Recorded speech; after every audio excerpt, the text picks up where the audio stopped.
Miks ainult poisid saavad jõuluvanaks õppida? Sa tead väga hästi. See on jõulumees, mitte jõulunaine.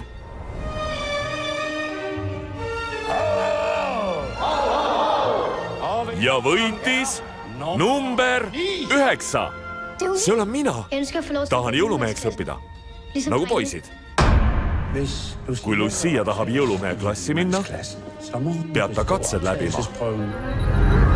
Lenda, Rudolf! Ta peab täitma ühe lapse jõulusoovi. Ettevaatust, Rudolf! Siis võib ta jõulumehe klassis õpinguid alustada. Hei, oota!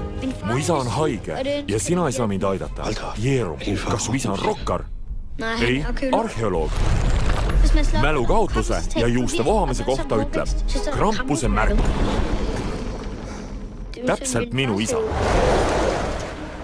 Krampuse leidmiseks peame teadma, kus su isa rünnati. Joo, Alfred, hull värk, kits sõi su isa ära. See polnud kits ja mina olen Albert.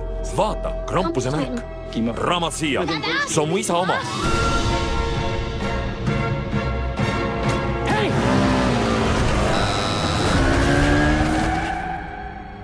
Lähme edasi. Aga Krampus on ohtlik.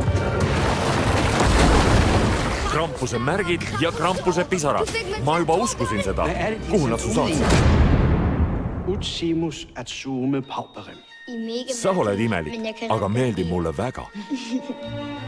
Ära anna alla, Lucia. Veel on aega. Kõik, mida soovin jõuludelt,